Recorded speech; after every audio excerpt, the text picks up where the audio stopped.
Hello, আসসালামু আলাইকুম। Welcome to Sharif commerce academy. আজকে অনলাইনে ক্লাস হচ্ছে এমবিএ ফাইনাল ইয়ার অ্যাকাউন্টিং ডিপার্টমেন্টের কর্পোরেট ফিনান্সিয়াল রিপোর্টিং এই সাবজেক্টে chapter number 1 financial reporting fundamental.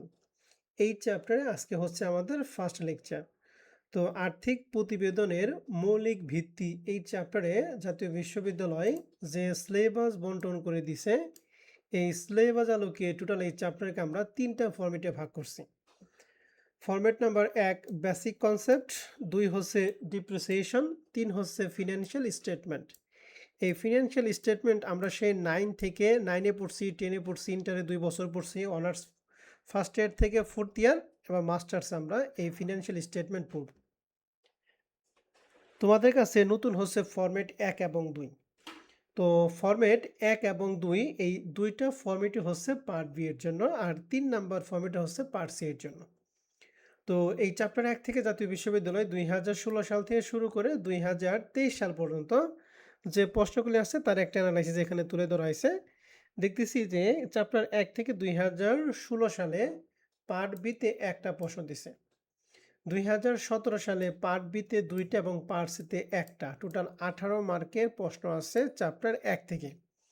2018 সালে পার্ট বিতে একটা, 19 সালে পার্ট বি এবং পার্ট সিতে একটা একটা প্রশ্ন, 20 সালে পার্ট বিতে একটা, 21 সালে কোনো প্রশ্ন হয় নাই, 22 সালে কোনো প্রশ্ন হয় নাই, 23 সালে আবার পার্ট বিতে একটা প্রশ্ন দিছে। তো তোমরা পরীক্ষার্থী হচ্ছে 2024 সালের পরীক্ষার্থী। 2024 সালে পরীক্ষা এখান থেকে পার্ট বি এবং পার্ট সি দুইটা পার্টের যে কোনো একটা পার্ট থেকে 100% প্রশ্ন থাকবেই। তো তাহলে এই চ্যাপ্টার আমরা টার্গেট হচ্ছে 10 মার্ক কিংবা 4 মার্কে টার্গেট করে। তো এই চ্যাপ্টারে যেহেতু 3টা ফরম্যাট, আজকে আমরা প্রথম 2টা ফরম্যাট নিয়ে আলোচনা করব, এরপরে আমরা নেক্সট ক্লাসে ফরম্যাট 3 নিয়ে আলোচনা করব। তো প্রথম ফরম্যাট হচ্ছে বেসিক কনসেপ্ট। এটা হচ্ছে এই কনসেপ্টগুলি আমরা 9-10 থেকে পড়ে আসছি, কিন্তু কোনটার মানে কি সেটা হয়তো আমরা জানি না। আজকে আমরা এই সম্পর্কে পূর্ণাঙ্গ ধারণা নিব। তো ব্যবসায়ে কয়েকটা অ্যাজাম্পশন আছে। এই অ্যাজাম্পশনের মধ্যে আমরা টোটালি 6টা অ্যাজাম্পশন ভালো করে পড়ব, কারণ এই 6টা অ্যাজাম্পশনগুলি পরীক্ষার মধ্যে ঘুরে ফিরে আসে। এর মধ্যে প্রথম অ্যাজাম্পশনটা হচ্ছে বিজনেস এন্টিটি অ্যাজাম্পশন, যার বাংলা হচ্ছে ব্যবসায়িক সত্য ধারণা। এই বিজনেস এন্টিটি অ্যাজাম্পশনের মূল কথাটা হচ্ছে ব্যবসা প্রতিষ্ঠান ও মালিক পৃথক সত্তার অধিকারী, অর্থাৎ মালিক এবং ব্যবসা দুইটার অস্তিত্ব পৃথক। মালিক একটা জিনিস, ব্যবসা একটা জিনিস। তো এই বিজনেস এন্টিটির কয়েকটা আইটেম আছে। এই আইটেমগুলি হচ্ছে কি কি? ক্যাপিটাল ইনভেস্টমেন্ট, ডিভিডেন্ড, ড্রয়িং এবং উইথড্র। এক কথায় মালিকানা সত্ত্ব রিলেটেড যে আইটেমগুলি আছে, নিট লাভ বা নিট ক্ষতি বাদে, ওগুলাই হচ্ছে বিজনেস এন্টিটি অ্যাজাম্পশনের আইটেম। তো পরীক্ষার মধ্যে কিভাবে প্রশ্ন থাকবে? পরীক্ষার মধ্যে লেখা থাকবে ডিভিডেন্ড 20,000 টাকা। এটা কোন অ্যাজাম্পশনের মধ্যে পড়ছে এটা আমাকে লিখতে হবে। তো যখন ডিভিডেন্ড বা ড্রয়িং বা ক্যাপিটাল বা উইথড্র দেখবেন, তখন সেটাকে আমরা কোন অ্যাজাম্পশন মনে করব?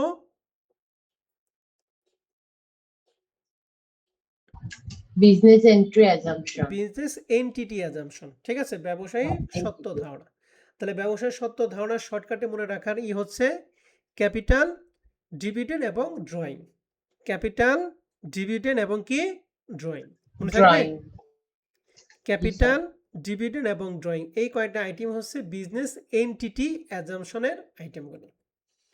এরপরে 2 নাম্বার যে অ্যাজাম্পশনটা সেটা হচ্ছে গোয়িং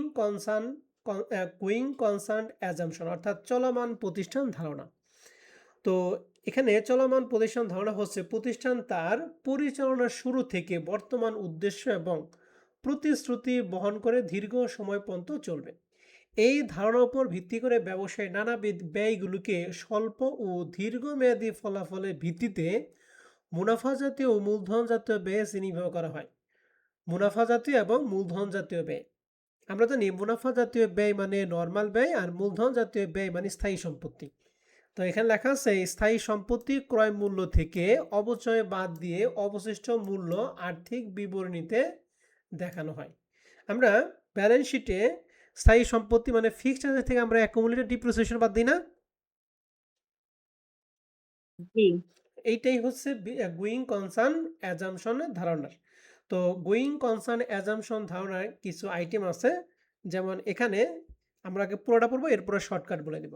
প্রথমে হচ্ছে ডিপ্রিসিয়েশন বা ডিপ্লেনশন বা অ্যামortization, লং টার্ম লোন, এই লং টার্ম লোনের ইন্টারেস্ট এবং অ্যামortization অফ প্রিলিমিনারি এক্সপেন্স। শর্টকাটে মনে রাখবেন গোয়িং কনসার্ন অ্যাজাম্পশনের আইটেমগুলি হচ্ছে সকল ধরনের ডিপ্রিসিয়েশন এবং দীর্ঘমেয়াদী দায় প্লাস দীর্ঘমেয়াদী দায়ের সুদ। মনে থাকবে? কি বলছি আবার বলতেছি, খাতার মধ্যে লিখে রাখবেন দরকার হয়। সকল ধরনের ডিপ্রিসিয়েশন, দীর্ঘমেয়াদী দায় এবং দীর্ঘমেয়াদী দায়ের সুদ। কথাটা কি মনে থাকবে? জি আর স্যার। বিজনেস এন্টিটি অ্যাজাম্পশন কি? ক্যাপিটাল, ডিভিডেন্ড এবং ড্রয়িং। শেষ। গোয়িং কনসার্ন অ্যাজাম্পশনের আইটেমগুলি কি? সকল ধরনের ডিপ্রিসিয়েশন, লং টার্ম লোন এবং লং টার্ম লোনের ইন্টারেস্ট। তাহলে আমরা দুইটা অ্যাজাম্পশন বললাম, একটা বিজনেস এন্টিটি অ্যাজাম্পশন, একটা কি গোয়িং কনসার্ন অ্যাজাম্পশন। এবারে 3 নাম্বারটা হিস্টোরিক্যাল কস্ট প্রিন্সিপাল, অর্থাৎ ঐতিহাসিক ব্যয় নীতি। এই ধারণার প্রতিপাদ্য বিষয় হলো কারবারের জন্য ক্রয়কৃত স্থায়ী সম্পত্তিকে অবশ্যই সম্পত্তি ক্রয়ের যাবতীয় খরচ সহ ক্রয় মূল্যে লিপিবদ্ধ করতে হবে। অর্থাৎ স্থায়ী সম্পত্তি হিসাবে বইতে অবশ্যই ক্রয় মূল্যে লিপিবদ্ধ করতে হবে। এক্ষেত্রে স্থায়ী সম্পত্তি প্রকৃত বাজার মূল্য ওঠানামা করলেও এর বাজার দরকে বিবেচনা আনা যাবে না। এক কথায় আমরা ব্যালেন্স শিটে যে সম্পদটা দেখাবো সে সম্পদটা হচ্ছে স্থায়ী সম্পত্তির মার্কেট প্রাইস না, স্থায়ী সম্পত্তি কস্ট প্রাইস। স্থায়ী সম্পত্তি কোন প্রাইস বলো দেখি? মার্কেট প্রাইস না cost price? Cost price. Cost price. এটি হচ্ছে হিস্টোরিক্যাল কস্ট প্রিন্সিপালের মূল প্রতিপাদ্য বিষয়। তো হিস্টোরিক্যাল কস্ট প্রিন্সিপালের কিছু আইটেম আছে, যেমন পারচেজ অফ ফিক্সড অ্যাসেট বা হিস্টোরিক্যাল প্রাইস বা মার্কেট প্রাইস। তো এখানে স্থায়ী সম্পত্তি ক্রয় রিলেটেড আইটেমগুলি এই হিস্টোরিক্যাল কস্ট প্রিন্সিপালের আইটেম। এরপরে 4 নাম্বারটা হচ্ছে ম্যাচিং কনসেপ্ট অ্যাজাম্পশন, অর্থাৎ মিলনকরণ নীতি।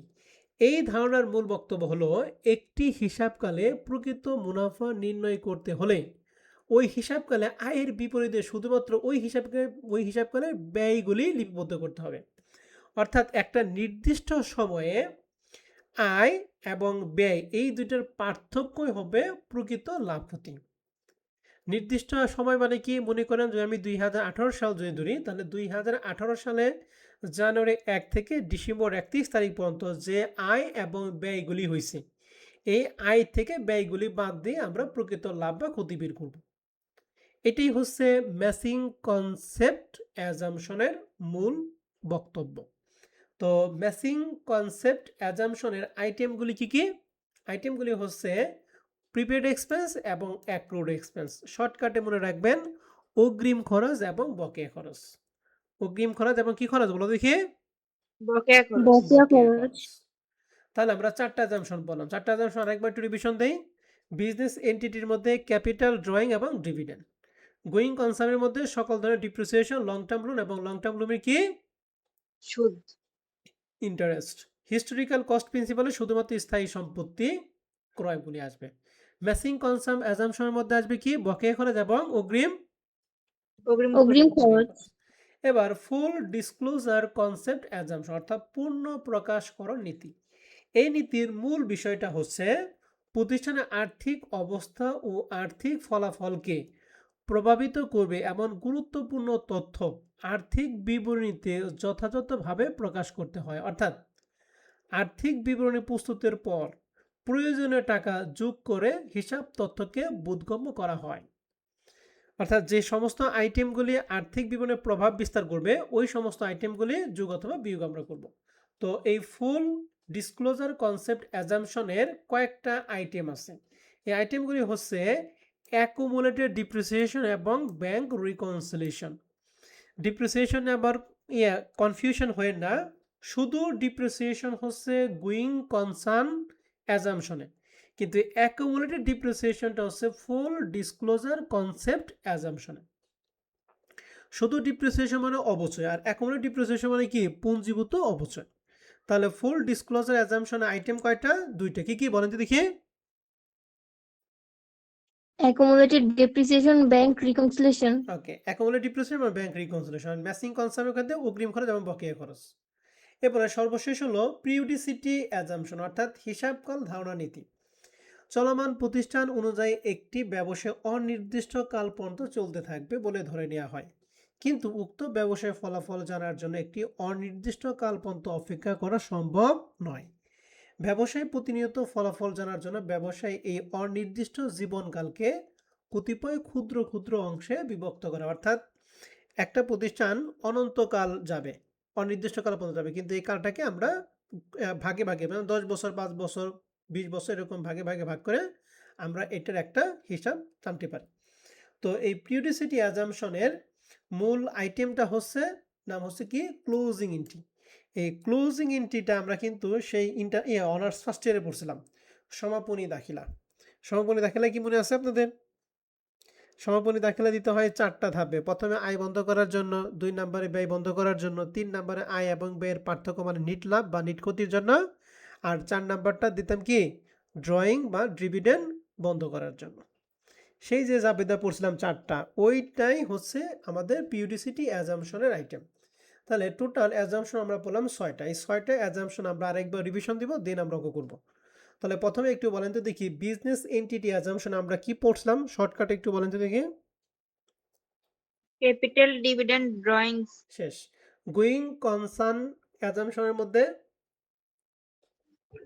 সকল ধরনের depreciation, long term loan and long term লোনের ইন্টারেস্ট। ইন্টারেস্ট। হিস্টোরিক্যাল কস্ট প্রিন্সিপালে সম্পদের ক্রয় মূল্য। স্থায়ী সম্পত্তি ক্রয় মূল্য। গুড। ম্যাচিং কনসাম্পট অ্যাজাম্পশনে অগ্রিম খরচ এবং বকেয়া খরচ। ফুল ডিসক্লোজার কনসেপ্ট অ্যাজাম্পশনে Accumulated depreciation or bank reconciliation. Good. আর পিরিয়ডিসিটি অ্যাজাম্পশনে ক্লোজিং এন্ট্রি। Closing entry. এই ছকটা যদি আমরা ভালো করে মনে রাখতে পারি তাহলে এই ফরম্যাট থেকে যে কোনো অঙ্ক আসলে আপনি 4 নাম্বার কনফার্ম পাবেন। তো আসেন প্রথম প্রশ্নটা বেসিক কোশ্চেন 1, এটা কমার্স পাবলিকেশন বইয়ের পার্ট বি এর 1 নাম্বার প্রশ্নটা আমরা এখানে নিছি। লেখা আছে the following information R available for mister Zaman for the year ended 31 December 2020। তো 31 ডিসেম্বর 2020 সালে আমাদের টোটাল 4টা আইটেম দিয়ে আছে। 4টা আইটেম এটা পড়বো, পড়ার পরে আগে আপনারা নিজেরা ধারণা নেবেন, এরপরে আমি আপনাদের অঙ্কের সমাধান নিয়ে যাব। প্রথম লেখা আছে স্টার্ট এ বিজনেস বাই 75,000 টাকা। স্টার্ট এ বিজনেস মানে মূলধন নিয়ে ব্যবসা শুরু করছে, এটা কোন অ্যাজাম্পশনের মধ্যে পড়ছি একটু বলেন তো দেখি। Business entity assumption. গুড। 2 নম্বরে he draw 50,000 for business for personal used, অর্থাৎ ব্যক্তিগত প্রয়োজনে উত্তোলন করছে, এটা কোন অ্যাজাম্পশনে পড়ছি? এটাও business entity এন্টিটি assumption. অ্যাজাম্পশনে। গুড। ক্যাপিটাল, ড্রয়িং, ডিভিডেন্ড সবই বিজনেস এন্টিটির মধ্যে। 4 নম্বর বলছে হি পারচেজ এ মেশিন 25,000 টাকা and depreciation charge on machine 10% at the year end, অর্থাৎ এখানে ডিপ্রিসিয়েশন ধরতে, ডিপ্রিসিয়েশনটা আমরা কোন অ্যাজাম্পশনে পড়ছিলাম? গোয়িং কনসার্ন আর অ্যাকুমুলেটেড ডিপ্রিসিয়েশনে কার মধ্যে পড়ছি? Full disclosure concept assumption. Good. আর 4 নাম্বার লেখা আছে he borrowed 40,000 from Sonali bank for 10 year, 10 বছর জন্য ঋণ গ্রহণ করছে, মানে long term loan. Long term লোনটা কোন অ্যাজাম্পশনের মধ্যে পড়া হয়েছে? Going going concern. কনসার্ন তো দেখেন এখানে 4টা আইটেম, 4টা আইটেমে কিন্তু আপনারা পারছেন। এখন আপনাকে বলছে which assumption should be used for recording the above transaction, উপরের ট্রানজ্যাকশনগুলো কোন অ্যাজাম্পশন আমরা রেকর্ড করব। তাহলে এর জন্য আমরা একটা ছক করছি মিস্টার জামান, সিরিয়াল নং, ট্রানজ্যাকশন এবং প্রিন্সিপাল ফলো। প্রথমে স্টার্ট এ বিজনেস, তাহলে ব্যবসা শুরু করছে, মূলধন, তাহলে বিজনেস এন্টিটি আপনারা বলছিলেন। এটা হলো ড্রয়িং, এটাও বিজনেস এন্টিটি অ্যাজাম্পশনে বলছেন। তারপরে যে ডিপ্রিসিয়েশনটা বলছেন গোয়িং কনসার্ন, আর দীর্ঘমেয়াদী দায়টা পড়ছেন কিসে? গোয়িং কনসার্নে। তাহলে একটা আমরা বুঝতে পারছি? জি স্যার। জি স্যার। পারবো 1 নম্বর অঙ্কটা? জি স্যার। এবার আমরা বেসিক কোশ্চেন 2 নাম্বারটা করব। বেসিক কোশ্চেন 2 নাম্বারটা হচ্ছে কমার্স পাবলিকেশন বইয়ের পার্ট বি এর 7 নাম্বার প্রশ্নটা। তো এখানে আমাদের টোটাল 5টা আইটেম দিয়ে আছে। তো 5টা আইটেমের মধ্যে প্রথম লেখা আছে পারচেজ এ মেশিন ফর 30,000 টাকা but the market value of the machine 32,000 টাকা। In spite of the company record the machine 30,000 টাকা।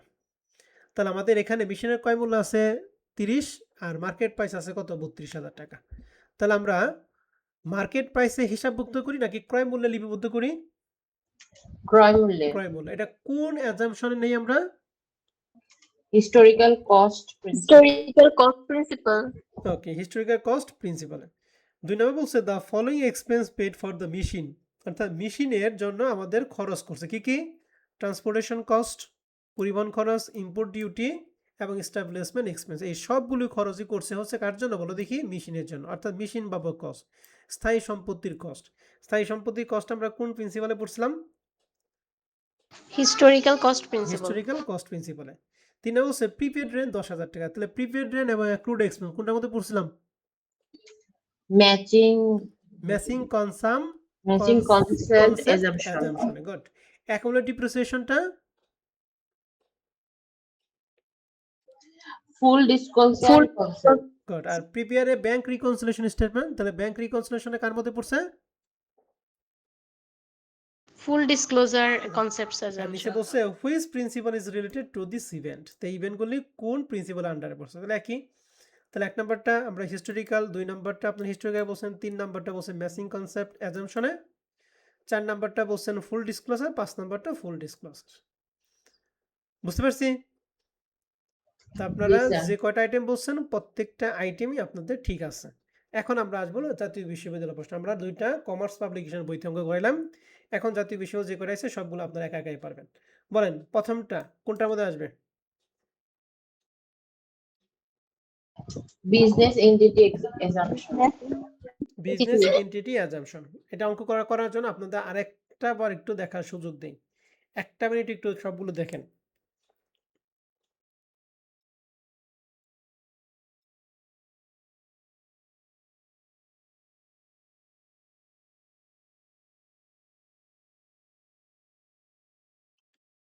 দেখা হয়েছে? জি স্যার ওকে, এবার আসেন আমরা একটু দেখি। সমাধান তো এরকম ভাবে করতে পারি নাকি? এখন জাস্ট মুখে মুখে বলে দিলেই হবে। বলেন 1 নাম্বারটা কার মধ্যে পড়ছে? বিজনেস এন্টিটি অ্যাজাম্পশন 2 নাম্বারটা মেশিন পারচেজ করছে যার ডিপ্রিসিয়েশন 10%, তাহলে মেশিনারি ডিপ্রিসিয়েশনটা কোনটার মধ্যে পড়ছে? Going concern assumption going concept. Borrowed 80,000 টাকা ফর্মে ব্যাংক 10 বছর 10 বছরের জন্য, এটা কোনটার মধ্যে পড়ছে? দীর্ঘমেয়াদী going concern assumption going concern assumption. আর ডিক্লেয়ার ডিভিডেন্ড ড্রয়িং কোনটার মধ্যে পড়ে? Business entity. Business Business entity এটা অ্যাজাম্পশন 2017 সালে পার্ট বি এর 6 নাম্বার প্রশ্ন আসছিল। এবার 2016 সালে পার্ট বি এর 6 নাম্বার প্রশ্নটা প্রথম লেখা আছে he draw 50,000 for business for personal used. তাহলে ড্র মানে ড্রয়িং কোনটার মধ্যে পড়ছে? Business entity assumption. Business entity assumption. Good. Paid preliminary expense মানে প্রিলিমিনারি এক্সপেন্সের ডিপ্রিসিয়েশন বা অ্যামর্টাইজেশন, এটা কার মধ্যে পড়ছে? গোয়িং কনসার্ন গোয়িং এর গোয়িং মধ্যে। কনসার্ন 3 অ্যাজাম্পশন নাম্বারটা বোরোড করছে, ঋণ করছে, দীর্ঘমেয়াদী কার মধ্যে পড়ছে? Going on going concern. Concern assumption আর শেষেরটা ক্লোজিং এন্ট্রি কার মধ্যে পড়ছে? পিরিয়ডিক অ্যাজাম্পশন হ্যাঁ, পিরিয়ডিসিটি সিটি অ্যাজাম্পশন। অ্যাজাম্পশন হ্যাঁ 3 নম্বরে 2014 সালে পার্ট বি এর 9 নম্বর প্রশ্ন। 1 নম্বরটা কার মধ্যে পড়বে? বিজনেস এন্টিটি অ্যাজাম্পশন 2 নম্বরটা, গোয়িং কনসার্ন অ্যাজাম্পশন 3 নম্বরটা, গোয়িং কনসার্ন অ্যাজাম্পশন 4 নম্বরটা dividend business entity assumption business entity. এগুলো পারবেন না? জি স্যার এগুলো এগুলো পারবো সহজ জিনিস। এবার 18 সালে পার্ট বি এর 6 নম্বর প্রশ্নটা। 1 নম্বরটা কার মধ্যে যাবে? Business entity. 2 নম্বরটা entity ড্র মানে ড্রয়িং কার মধ্যে? Business business entity. Entity 3 assumption নম্বরটা মেশিনের ডিপ্রিসিয়েশন ধরতে হবে 10%, কার মধ্যে? Going Going concern concern. আর 4 অ্যাজাম্পশন নম্বরটা দীর্ঘমেয়াদী। Going Going concern concern. Assumption 5 নম্বরটা 2020 সালে পার্ট বি এর 6 নম্বর প্রশ্ন। প্রথমটা কার মধ্যে যাবে? বিজনেস এন্টিটি অ্যাজাম্পশন ড্র মানে ড্রয়িং কার মধ্যে?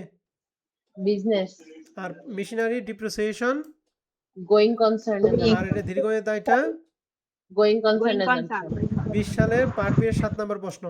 1 নম্বর বলছে পারচেজ ইকুইপমেন্ট 3 লাখ টাকা বাট মার্কেট প্রাইস হচ্ছে 3,20,000 in spite of the company record 3 lakh টাকা।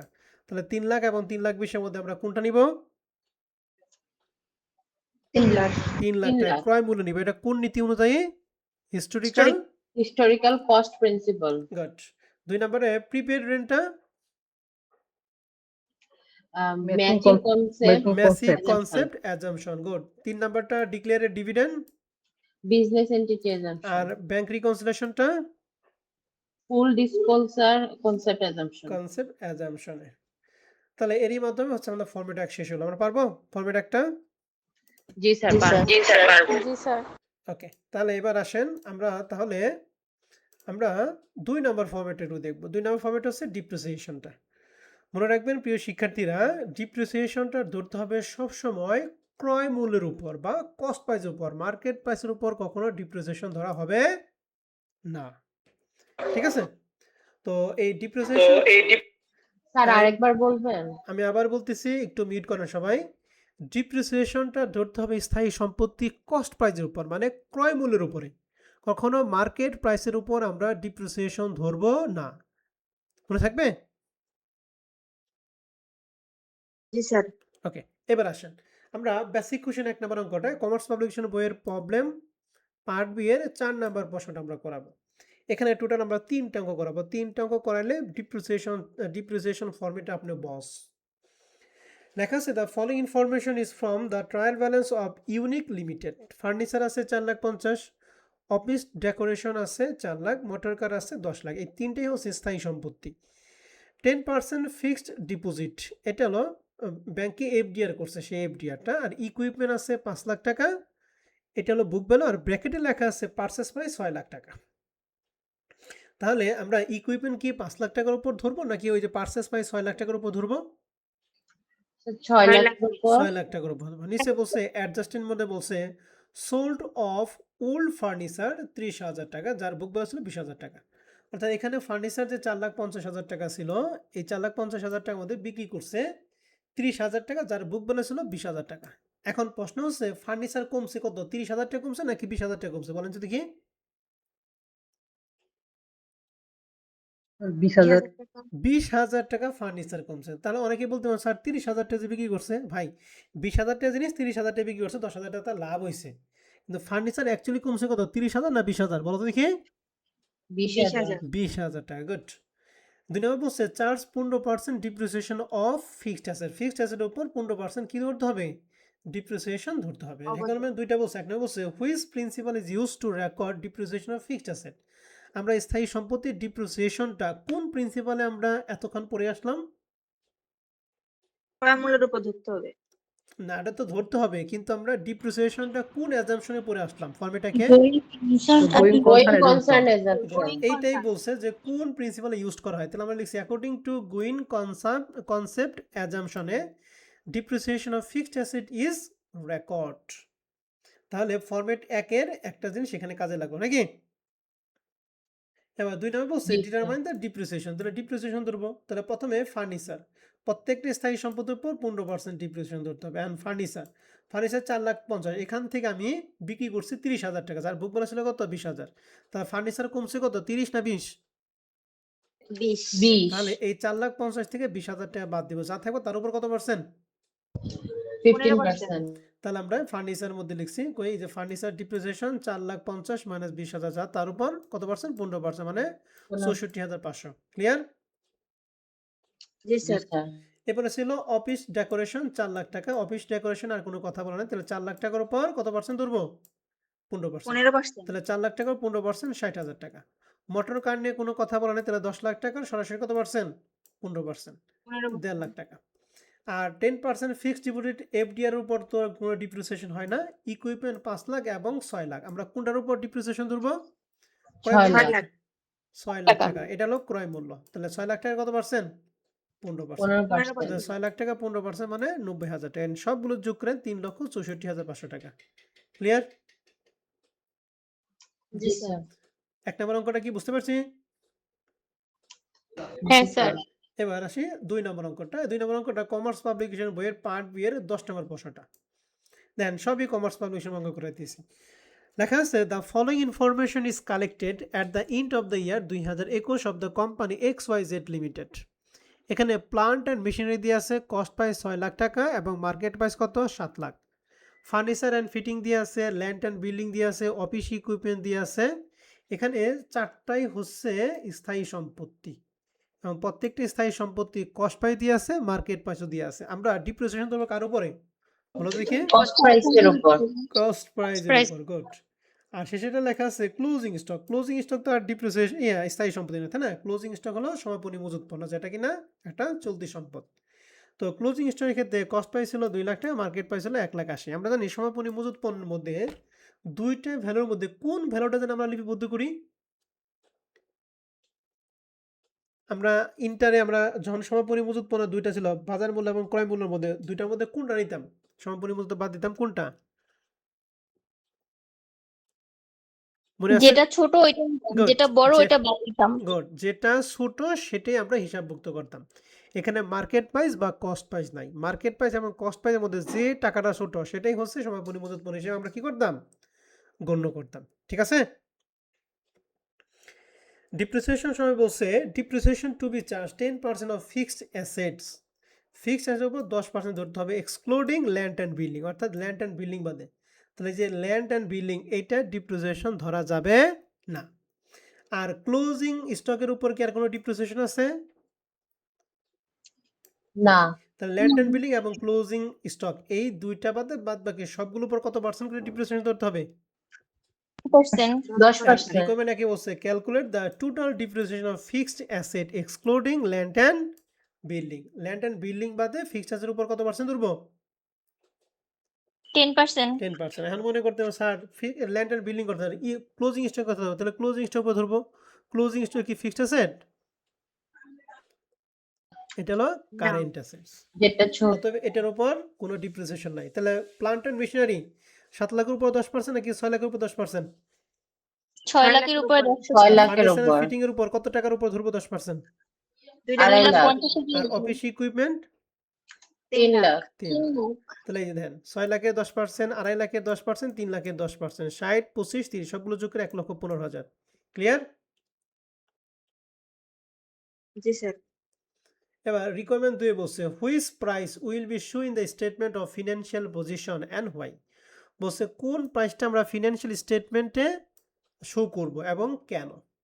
তো এখানে আমাদের কয়টা জিনিস আছে? স্থায়ী সম্পত্তি আছে হলো 4টা, আর একটা আছে কি সম্পত্তি বলো দেখি? চলতি সম্পত্তি। তাহলে স্থায়ী সম্পত্তি নিয়ে আমরা একটা কমেন্ট করবো, আর চলতি সম্পত্তি নিয়ে আমরা একটা কমেন্ট করি। স্থায়ী সম্পত্তি আমরা কোন মূল্যে লিপিবদ্ধ করি? ক্রয় মূল্য না মার্কেট প্রাইস? ক্রয় Cost মূল্যে। price। তাহলে এটার জন্য আমরা একটা লিখছি according to cost concept all fixed asset are show in the balance sheet at it cost price.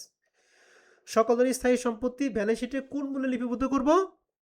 ক্রয় Cost মূল্যে। price। For this reason, plant and machinery, furniture and fixtures, office equipment and land and building are shown in the balance sheet as cost price. তার মানে এই কয়টা সম্পত্তি আমরা balance শিটে কোন প্রাইস দেখাবো? Cost price। Cost price দেখাবো। তাহলে আমরা আমাদের এই plant and machinery, furniture, land and building, office equipment শেষ। এখন হলো কি ক্লোজিং স্টক। এই ক্লোজিং স্টকটা যদি ফিক্সড অ্যাসেটের মধ্যে থাকতো তাহলে আমরা একটা কমেন্টই করতাম। আর যেহেতু ক্লোজিং স্টক ফিক্সড অ্যাসেট, এটা হলো কারেন্ট অ্যাসেট, তাহলে কারেন্ট অ্যাসেটের জন্য আমাদের একটা কমেন্ট লিখবো। তাহলে এটার জন্য কমেন্ট লিখছি according to consumption concept all probable loss আর রেকর্ড অ্যাজ এ লস। কথাটুকু মানে হচ্ছে সকল ধরনের সম্ভাব্য ক্ষতিকে আমরা ক্ষতি হিসেবে বিবেচনা করব, but probable gain are not record as A gain. সম্ভাব্য লাভকে আমরা লাভ হিসেবে গণ্য করব না। ঘটনা কি বলেন দেখি? সম্ভাব্য ক্ষতিকে ক্ষতি হিসেবে গণ্য করা যাবে, কিন্তু সম্ভাব্য লাভকে আপনি লাভ হিসেবে গণ্য করতে পারবেন না, কারণ লাভটা একটা কি অনিশ্চিত। ঠিক আছে? লেখা আছে for this reason closing inventory will be show at a cost or market price which ever is কি লয়ার। বলছে ইনভেন্টরি কস্ট প্রাইস এবং মার্কেট প্রাইসের মধ্যে হুইচ এভার ইজ কি লয়ার, মানে দুইটার মধ্যে কোনটা বলো দেখি? বড়টা না ছোটটা? ছোটটা। যেটা ছোট। ছোট, যেটা ছোট এইটা এখানে লিখছি কস্ট অথবা market price which ever is lawyer, মানে যার মধ্যে ছোটটা। তো হিয়ার দ্য প্রাইস ইজ কত বলো দেখি? এখানে কত টাকা নিব? 2 লাখ টাকা না 1,80,000? 1,80,000। তাহলে এই যে 1,80,000 লিখছে। তাহলে এই 2 নম্বর কমেন্টটা হচ্ছে ক্লোজিং স্টকের জন্য, আর 1 নম্বর কমেন্ট হচ্ছে সকল ধরনের ফিক্সড অ্যাসেটের জন্য। কমেন্টটা কি বুঝছেন? জি স্যার। কার কোনো সমস্যা আছে কমেন্ট নিয়ে? না স্যার। এবার আসি বেসিক কোশ্চেন 3, এটা কমার্স ফাউন্ডেশন বইয়ের পার্ট বি এর 8 নাম্বার প্রশ্নটা। এখানে ফার্নিচার, ইকুইপমেন্ট এবং অফিস ইকুইপমেন্ট এই 3টা হচ্ছে স্থায়ী সম্পত্তি, প্রত্যেকটার কস্ট প্রাইস মার্কেট প্রাইস দিয়ে আছে। আমরা কার উপর ডিপ্রিসিয়েশন ধরবো? কস্ট প্রাইজের উপর। আর ক্লোজিং উপর। স্টক 15,000 টাকা এবং 12,000 টাকা, আমরা কোনটা নিব? 12,000 মার্কেট প্রাইস। 12,000 12,000 টাকা নিব। মার্কেট প্রাইস, কস্ট প্রাইস কোনোটাই বলা দরকার নাই, যেটা ছোট সেটা নিব। ডিপ্রিসিয়েশন ধরতে হবে কত পার্সেন্ট বলে দেখি? 15% ফিক্সড 15%। অ্যাসেটের উপরে। এখন 1 নম্বর টোটাল ডিপ্রিসিয়েশন বের করো। তাহলে 20,000 টাকার 15%, 35,000 টাকা 15% এবং 35,000 টাকা কত পার্সেন্ট? 15%। 15%। 20,000 15, 35 15, 35 15 সবগুলো যোগ করে 13,500। ওকে? জি স্যার। আর 2 নম্বর in which price the above asset will Shimara Limited show in the books of account explain, মানে বুকসে কোনটা দেখাবো সেটা ব্যাখ্যা করতে বলছো, অর্থাৎ কমেন্ট করতে হবে। তাহলে এই 3টা ফিক্সড অ্যাসেটের জন্য একটা কমেন্ট করব, আর ক্লোজিং এর জন্য কয়টা বলো দেখি? একটা। তাহলে টোটাল কয়টা কমেন্ট করতে হবে? 2টা। মানে সেম এজ রিকোয়ারমেন্ট কত? 2। এই রিকোয়ারমেন্ট 2 আমরা সেম ভাবে এখানে লিখছি। ঠিক আছে? আগের অঙ্কে এখানে কস্ট প্রাইস ছিল হচ্ছে 1,80,000, এর জন্য আমরা এখানে 1,80,000 লিখছি। আর এই অঙ্কে এই অঙ্কের ছোট হলো 12,000 টাকা, এর জন্য আমরা এখানে লিখছি 12,000 টাকা। ঠিক আছে? জি স্যার। পারবো? তাহলে 3 নম্বর অঙ্কটা। জি স্যার। পারবো। ওকে, তাহলে এরই মাধ্যমে আমাদের ফরম্যাট 2 নাম্বারটা শেষ হলো। এখন এরপরে হচ্ছে ফরম্যাট 3। ফরম্যাট 3 হচ্ছে ফিনান্সিয়াল স্টেটমেন্ট। ফিনান্সিয়াল স্টেটমেন্টে ইনকাম স্টেটমেন্ট করতে হয়, তারপরে হচ্ছে রিটেন আর্নিং স্টেটমেন্ট করতে হবে, মানে সংরক্ষিত আয়। এরপরে এটা কি? Balance sheet. আমরা ইনকাম স্টেটমেন্ট, রিটেন আর্নিং এবং ব্যালেন্স শিট তিনটাই কোনটায় কি যায় এটা আমরা আগে থেকেই জানি। কারো যদি কোনো ঘাটতি থাকে ইনকাম স্টেটমেন্ট কী যায়, তাহলে ইনকাম স্টেটমেন্টে এই শখটা আপনারা একটু ভালো করে দেখবেন। আমি কিন্তু এই শখ পড়াবো না। রিটেন আর্নিংয়ে কী কী যায় এটা যদি কারো মনে না থাকে, তাহলে রিটেন আর্নিং স্টেটমেন্টটা এটা একটু ভালো করে চেক করবেন। ব্যালেন্স শিটের সম্পদ পাশে কী কী যায়, দায় পাশে কী কী যায়, এটা আশা করি আপনাদের মনে আছে। যদি মনে না থাকে তাহলে এই শখটা আপনারা দেখবেন। তাহলে আপনাদের কাজ হলো ইনকাম স্টেটমেন্ট, রিটেন এবং ব্যালেন্স শিট এই তিনটার প্রত্যেকটা আইটেমগুলি ভালো করে দেখবা। দেখার পর আমি নেক্সট ক্লাসে প্রবলেম 1 থেকে সরাসরি অঙ্ক শুরু করব। আমি কিন্তু রুলস পড়াবো না, কারণ এগুলো যেহেতু আমরা সেই ফার্স্ট ইয়ারতে পড়ে আসছি, অতএব এখানে রুলস পড়ার কোনো কিছুই নেই। সরাসরি অঙ্ক দিয়ে শুরু করব। কথা কি বুঝছি? জি স্যার। জি তাহলে স্যার। তোমরা ফরম্যাট 1 এবং ফরম্যাট 2 দুইটা ফরম্যাট করার পরে ইনকাম স্টেটমেন্ট, রিটেন আর্নিং এবং ব্যালেন্স শিট তিনটা অ্যাকাউন্টের স্টেপগুলি ভালো করে দেখবা। আমরা নেক্সট ক্লাসটা জানি নতুন করে অঙ্ক শুরু করতে পারি। ঠিক আছে? জি। ওকে, তাহলে আজকের ক্লাস আমাদের এই পর্যন্ত থাকবে। আপনাদের কোনো প্রশ্ন থাকলে প্রশ্ন করতে পারেন।